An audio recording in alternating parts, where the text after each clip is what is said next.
On this trip, we headed deeper into southeast Washington in search of birds and mammals. We started the trip with the weekly Birding at WSU field trip, this time headed into Clarkston-Lewiston area, hitting 2 different parks in search for migrating birds.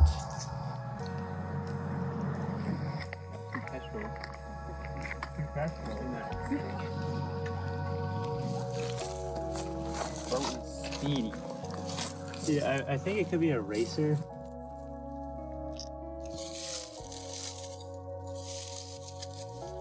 He's out that. Oh, right there, right here. Where? He's gonna. I see him. About to go out on the road. Yeah, he's right underneath. Oh yeah. Oh, he's back. Got him. Sweet. Just be careful. Very nice. Cute little guy.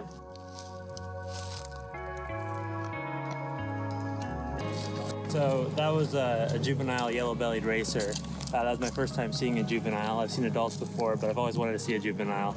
And so when I saw that snake at first, I thought it could have been a gopher because we've seen quite a few hatchling gophers recently. But the markings on the upper side, it's more spotted and more reddish than a gopher. And also structurally, the snake looked a little bigger headed, I think. I think that might be a field mark, so I'm pretty certain it's a juvenile western yellow-bellied racer.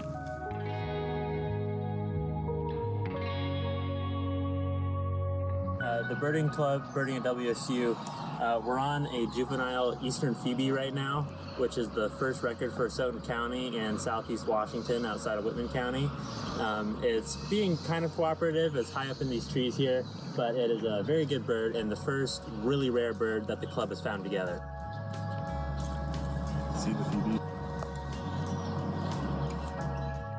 At Mickey D's, now I'm gonna have a fish fillet combo meal, and then we're gonna eat No cheese. no cheese on the fish fillet. That's mandatory. And then we're gonna go up to the Blues and take our time and hopefully see some more cool stuff today.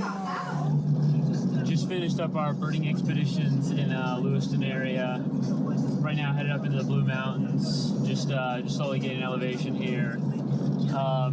It's still pretty warm out, so we're really not going to be able to start looking for mammals till at least 6 o'clock or something like that. But hopefully we'll stay busy this evening, scope it and such. We're probably about 4,000 feet elevation. We started in Lewiston at about 1,000-ish, I think. All the climbing, my old crappy Jeep is, it's overheating a little bit. I've had this issue for a while. So right now we're running right at about 220. If it gets much over this again, we're gonna have to pull off again. We had to peel off about a few minutes ago just to let it cool off a little bit. Doing pretty good right now. It's more just the steep uphills, and it's pretty hot out. It's almost 90, so.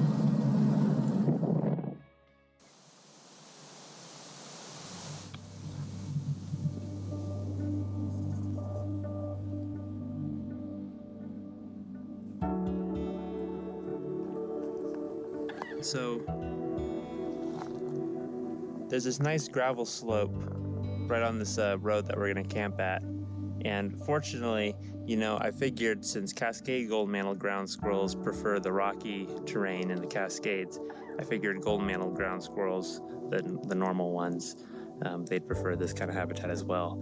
And so I was walking down this road and I peered over and there was one just hanging out. So that was a pretty easy state mammal for me.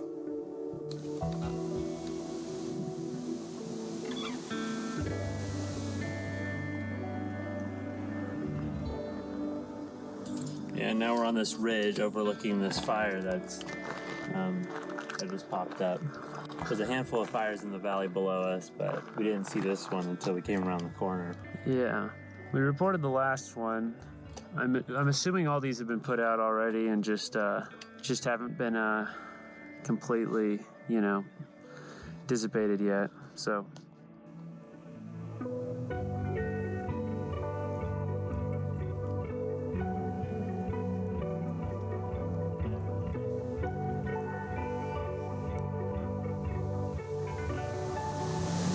We're posted on a ridgeline in the north central Blue Mountains, trying to just spot stuff. Z's mostly looking for hawks. I'm trying to look for bears, elk and such like that. It's a little too smoky right now to really get good, try to really see stuff, to really glass well, but it's quickly clearing up.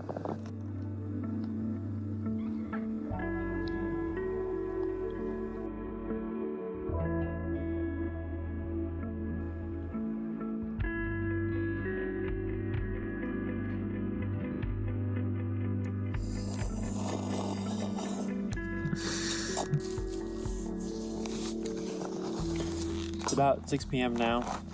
We're having dinner on this ridge. Loads of bird activity, just movement overhead, but right now we're just scanning and eating. And then after this, once it gets darker, we're gonna try some of the roads and see what can be seen, going across. And then tomorrow morning we might wake up around 4 and look around, kind of doing the same thing that we're gonna do tonight. And really focus on using the thermal camera and take advantage of how cold it is in the morning, because so far the thermal camera hasn't been as good since it's been really hot out, and a lot of things have been retaining heat into the night. Yeah.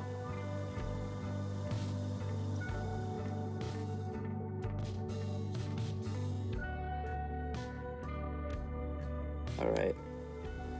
The sun's going down a little bit. Starting to get a little bit cooler, so we're gonna wrap up scanning and we're gonna go start driving some of these roads and see what we can get. Like that chipmunk. Look. He's in that rock face over there.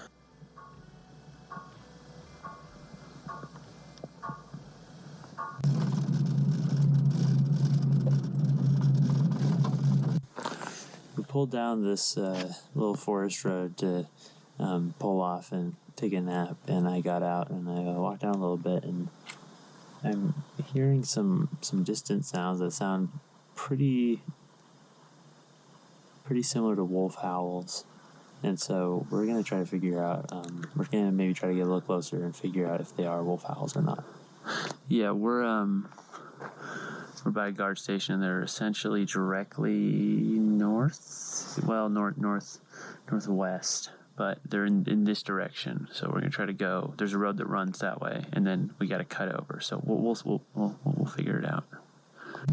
We're hearing some distant howls still. We're trying to narrow in on one a little more. Currently, there's 2 different ones we hear. We're going away from the people. There's like some people behind us, so we're going away from them towards the other one. So we're just trying to approximate. It's kind of hard out here. A lot of roads, a lot of noises that can echo. So We gotta be about a quarter mile away from this wolf. It's howling away. It sounds extremely close, and so there's a little dirt track that we're gonna go back in on, and we're gonna try to get a little closer to it. We don't really want to walk out there. We don't want to walk out there because we don't have any bear spray, but we're gonna take our thermal camera and try to get close. dude, we're so close. Yeah, and we're gonna try to light it up.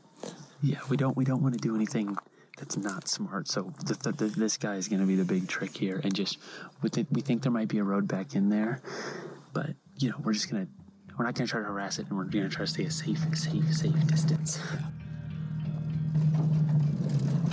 You want to listen?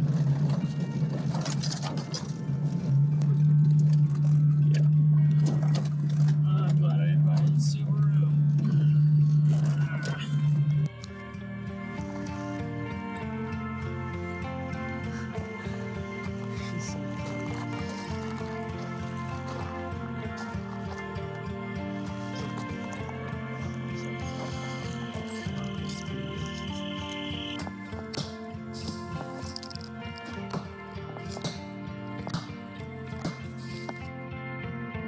Sweet, yeah, I can make none of that.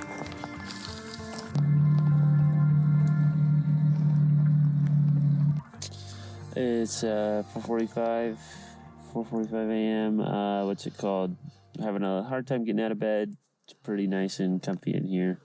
We're gonna head back to the same place, same area as last night. Keep looking for those wolves. Do a little scanning with the thermal and some open pastures and such on the way over. See if we can hear them. Darn tootin'. Darn tootin'.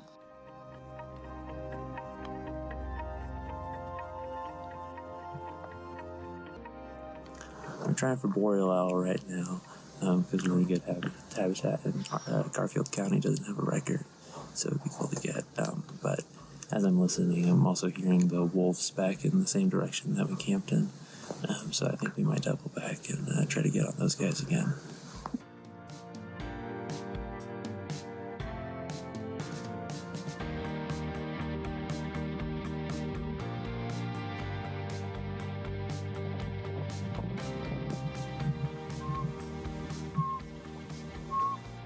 I might not be able to pick it up, but there's a northern pygmy owl on the other side of the basin over here that responded to my tooting. And, sorry. Yeah, I can hear it right now. And there's also a couple of Clark's nutcrackers below us as well, which we saw a lot of last night. So a lot of cool birds too, but I don't know if you can tell, but the wind is definitely picking up. So we just finished up at our last spot. Didn't really see anything, so we came to where we were scanning last night around dinner time. A lot more ground we can see. So hopefully we'll get something in some of these pastures, but we'll see. No can opener, so we're doing the old-fashioned way. I guarantee you he's gonna cover himself in tuna juice. You gotta put a little more force into it than that. Oh wow, the form is immaculate, I must say, actually. Yeah, I do. I'd flip it around. Okay. That's good, though. You can drain it like that. Yeah. Very nice, very nice. Buzzing? The old tuna and garlic aioli sandwich. It's pretty good stuff. But you can't really bait the view for eating a garlic aioli tuna sandwich.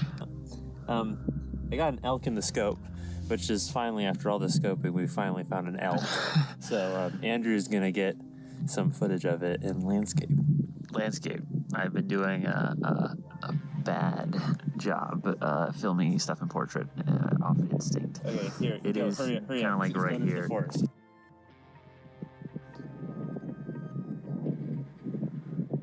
Well, the elk disappeared to the trees and then it popped out again on the other side. So we got some really terrible footage of it, but we do have footage of it.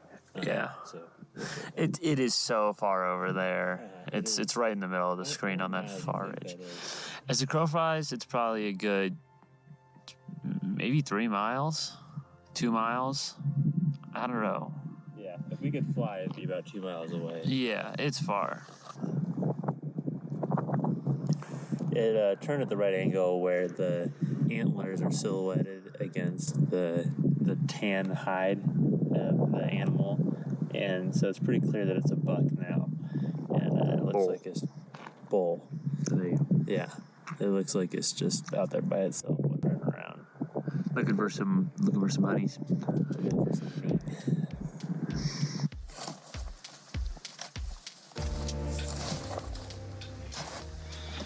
It's about, 10:30? No, 9:45. Goodness gracious. We just tried to scan for most of the morning. We got the one elk, and that's about it. We heard the wolves at about 6 a.m. this morning, about a mile south of the camp. So, I don't know. We haven't heard them since, so they're probably just out hunting and such. We're gonna wrap it up for the day. Call this video Kaputsk or whatever they call it. Head back into Lewiston and then Pullman. We'll try to see if we can get some stuff on the way back, but yeah, I think we're just gonna pack up and head out.